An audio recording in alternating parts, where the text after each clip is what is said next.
Subscribe करिए hi-fi study channel को, bell icon को प्रेस कीजिए लेटेस्ट वीडियो अपडेट सबसे पहले पाने के लिए। हेलो फ्रेंड्स, एक बार फिर से आपका बहुत बहुत स्वागत है आपके अपने परिवार हाईफाई स्टडी पर। दोस्तों, आज से हमारा सेकंड सेमेस्टर चालू हो गया है, जिसमें इससे पहले की 2 वीडियो में आपको सिलेबस बताया गया। जैसा कि आपको पता भी, इससे पहले वाली वीडियो में बता भी दिया गया है कि आज लगभग मैथ की क्लास को छोड़कर बाकी जितनी भी क्लासें होंगी उसमें आपको सबसे पहले सिलेबस ही बताया जाएगा।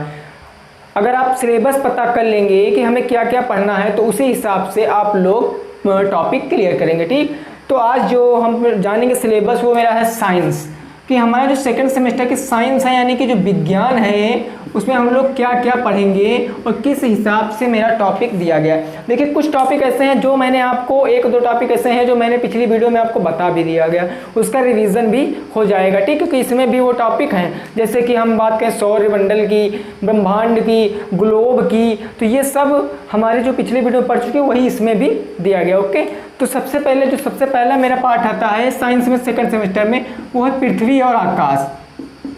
अब पृथ्वी और आकाश ये मेरा एक चैप्टर है और इस चैप्टर में कम से कम 7-8 टॉपिक हैं। क्या क्या? धूमकेतु। पृथ्वी और आकाश में जितनी घटनाएं होती हैं वो सब घटनाएं हम इस चैप्टर में पढ़ेंगे, जैसे उल्कापिंड, धूमकेतु और ग्रह, उनके सहपाठी ग्रह, उनके उपग्रह और उल्कापिंड, ये सब हमको बहुत अच्छे से डिस्कस करना। ग्रहण, सौरमंडल, ब्रह्मांड, ये सब जो आएगा आपके पृथ्वी और आकाश में आएगा, जो कि सेकंड सेमेस्टर की साइंस का पहला चैप्टर है। क्या?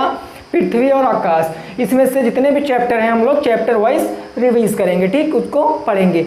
और दूसरा जो मेरा पार्ट आता है, दूसरा लेसन है, वो है मृदा तथा फसलें। दूसरा मेरा क्या है? मृदा तथा फसलें। मृदा माने होता है मिट्टी, और किस मिट्टी में कौन सी फसलें मेरी लगाई जाती हैं वो मेरा है सेकंड। देखिए, इसके अंदर क्या क्या आएगा?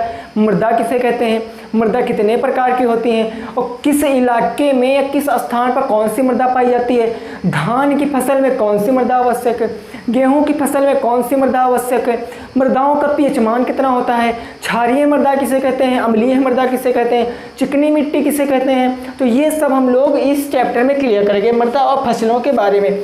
देखिए, ये मत समझना आप लोग कि यहाँ पर केवल यही बताया जा रहा है, ये बिल्कुल भी बताया नहीं जा रहा है। ये केवल आपको सिलेबस बताया जा रहा है। इसके बाद की जो वीडियो आएंगी वो एक एक टॉपिक पे एकदम से डिस्कस होंगी।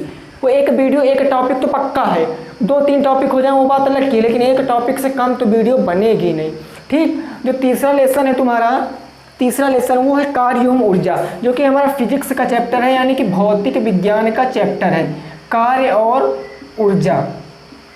देखिए, ये इंपॉर्टेंट चैप्टर है, ये थोड़ा हार्ड भी है और ये इम्पॉर्टेंट भी है क्योंकि ये आने वाले सेमेस्टरों में भी है। तो कार्य और ऊर्जा, इसमें क्या पढ़ेंगे? कार्य किसे कहते हैं, ऊर्जा किसे कहते हैं, कार्य को किस प्रकार कर सकते हैं, ऊर्जाएं कितने प्रकार की होती हैं, नाभिकीय ऊर्जा किसे कहते हैं, नाभिकीय विखंडन से कौन सी ऊर्जा प्राप्त होती है, परमाणु ऊर्जा किसे कहते हैं। यानी कि ऊर्जा और कार्य से रिलेटेड जितने भी क्वेश्चन, यहाँ तक कि न्यूमेरिकल, जिसको हम लोग बोलते हैं आंकिक प्रश्न। क्या बोलते हैं हम लोग? आंकिक प्रश्न, जिसको हिंदी में कह ले तो प्रश्न, जिसको सवाल बोलते हैं, वो सब भी हम लोग कार्य और ऊर्जा में डिस्कस करेंगे। ठीक, तो ये चैप्टर बहुत ज़्यादा इंपॉर्टेंट है, बहुत ज़्यादा हार्ड भी है, तो आपको दिक्कत लेने की ज़रूरत नहीं है, सब कुछ आपको बहुत अच्छे से क्लियर कराया जाएगा। देखिए, अभी टाइम बहुत है, अभी फर्स्ट सेमेस्टर के एग्ज़ाम नहीं हुए हैं, तो सेकंड के लिए तो टाइम बहुत है। तब आपको एकदम अच्छे से सब बताया जाएगा एकदम। जब तक आपका एक टॉपिक क्लियर नहीं होगा तब तक नेक्स्ट पे वीडियो बनाई नहीं जाएगी। जब आप कहोगे जी सर बिल्कुल हमने तन और मन से अपना जो टॉपिक है वो क्लियर कर लिया है, तो ये हो जाएगा, आपका नेक्स्ट टॉपिक आपको मिल जाएगा। ठीक, देखिए, तो 4th नंबर हमारा टॉपिक है। 4th नंबर जो लेसन है आपके चैप्टर में, वो लेसन है हमारा सरल मशीनें और उनका जीवन में उपयोग। सरल मशीनें, अब सरल मशीनें बहुत सी गांवों में भी होती हैं, जिनके बारे में हम जिनको देखे तो हैं, जिनको देखे उनको हम अपनी लाइफ में प्रयोग भी करते हैं, लेकिन उनका आखिर मतलब क्या है, उनको किस लिए बनाया गया, उसमें किस प्रकार बल लगता है, कौन सा कार्य लगाना पड़ता है, यानी कि किस प्रकार कार्य करती हैं, उनमें क्या क्या लगा होता है, क्या क्या इंक्लूड होता है, वो सब हमको एकदम विस्तार से यहाँ पर सीखना है। ओके, तो इतना होता सरल मशीन। और हाँ, इनका प्रयोग कैसे जैसे होता, उत्तोलक, ये सब होते हैं ना, ये सब मेरे होते हैं सरल मशीन के प्रकार। क्या होते हैं तुम्हारे सब? सरल मशीन के प्रकार। तो सरल मशीन के किसे कहते हैं, प्रकार किसे कहते हैं, इसका दैनिक जीवन में प्रयोग क्या होता है, यह चीज़ हमको बहुत अच्छे से डिस्कस करना है अपने सेकंड सेमेस्टर के साइंस के चैप्टर नंबर 4 में। ठीक, देखो 5 नंबर जो तुम्हारा चैप्टर आता है क्या होता है, देखिए अभी ये चैप्टर क्लियर करा रहे हैं, अभी आपको बताएंगे। फिर आता है जीवों की संरचना। 5 नंबर मेरा आता है जीवों की संरचना। अब जीवों की संरचना में क्या क्या आता है, देखो हमको पता है प्रत्येक जीवधारी में क्या होता है, कोशिका पाई जाती, कुछ जीवधारी में कोशिकाएं हो सकता है नहीं पाई जाती हूँ, उनको भी हम लोग पढ़ेंगे। वैसे 90% जीवों में 99% जीवों में कोशिकाएं पाई जाती। हम पढ़ेंगे कोशिका किसे कहते हैं, जिसको इंग्लिश में सेल कहते हैं। फिर फादर ऑफ सेल यानी कोशिका का खोज किसने किया, कोशिका की खोज किस सन में हुई। और हमारे होते हैं पोषक तत्व, यानी कि ये सब चीज़ें, और ऊतक के प्रकार, ये सब हम लोग जीवों की संरचना वाले में समझेंगे कि हमारे जीव जो बने हैं, जो मेरे जीव बने हैं वो किस तरह से बने हैं, उनका आविष्कार कैसे हो। यहाँ तक कि यह भी सीखेंगे कि हमारी पृथ्वी पर जो पहला जीव पाया गया था सजीव, वो कौन सा था। ठीक, सब कुछ यहाँ पर क्लियर होगा, सब कुछ एकदम। देखिए पहले होती क्या है भैया, जब तक आपको पहले कोई चीज़ पता नहीं होगी, जब तक आपको पता नहीं होगा, जैसे हम समझ लें आपकी पेपर में, हिंदी के पेपर में आ गया आपके, देखो सपोज कर रहे हैं, मान रहे हैं कि आपके हिंदी में पेपर में आ गया कि 300 शब्दों का आपको हिंदी होली पर निबंध लिखना है। तो आपको पता है 300 शब्दों का लिखना। अगर पता नहीं होता तो आप कोई 60 शब्दों का लिखता, कोई 100 का लिखता, कोई 200 का लिखता, यहाँ तक कि कोई 1000 का भी लिख सकता था। लेकिन हमको दिया गया 300 शब्दों से कम नहीं लिखना, नहीं नंबर आपके कट कर दिए जाएंगे। ठीक, तो ये चीज़ हमको पता होनी चाहिए, हमको पहले पता होनी चाहिए कि हमें क्या पढ़ना है। ठीक उसी प्रकार से तब हम अपनी प्रिपरेशन पे ऊपर ध्यान दे पाएंगे, और हमें 100% तो देना ही देना, जैसे कि मैंने पहले वीडियो में ही आपसे बता दिया है। ठीक, इस तरह से हमको टोटल कितने चैप्टर पढ़ने हैं, टोटल हमको पढ़ने हैं 12 चैप्टर। टोटल मेरे को पढ़ने हैं 12 चैप्टर। साइंस में मेरे कितने चैप्टर हैं, टोटल 12 चैप्टर। और उस 12 चैप्टरों में अगर मैं टॉपिक की बात करूं, टॉपिक की तो समथिंग में आपके 50 से 60 टॉपिक होंगे, 50 से 60 टॉपिक आपके हो जाएंगे टोटल 12 चैप्टरों में। और अगर हम एक दिन में एक चैप्टर पढ़ेंगे, चलिए हम लोग यहाँ पर थोड़ा एनालाइज करते हैं, हम लोग यहाँ से थोड़ा एनालाइज करते हैं। ठीक, देखिए ऐसे तो हम लोग पढ़ेंगे तो मेरा 2 महीने में सिलेबस खत्म हो जाएगा। ऐसे पढ़ेंगे अगर 2 महीने में सिलेबस खत्म हो जाएगा। भाई टोटल मैंने माना 60 टॉपिक हैं, टोटल मैंने क्या माना 60 टॉपिक हैं। अगर मैं पर डे की बात करूं, यानी कि मैं एक दिन की बात करूं, एक दिन में अगर एक टॉपिक क्लियर करेंगे तो 60 दिन में मेरे 60 टॉपिक क्लियर, कहने का मतलब 2 महीने में काम खत्म। लेकिन नहीं, ऐसा बिल्कुल नहीं है। जब तक आपका टॉपिक एकदम क्लियर नहीं हो जाएगा, एकदम समझ में नहीं आएगा आपके, तब तक मैं टॉपिक का एंड नहीं करूँगा। ठीक, और सब टॉपिक को लगाने के बाद हम लोग क्या करेंगे, अपनी एक्सरसाइज भी सॉल्व करेंगे जो कि आपके बुक में दी गई है।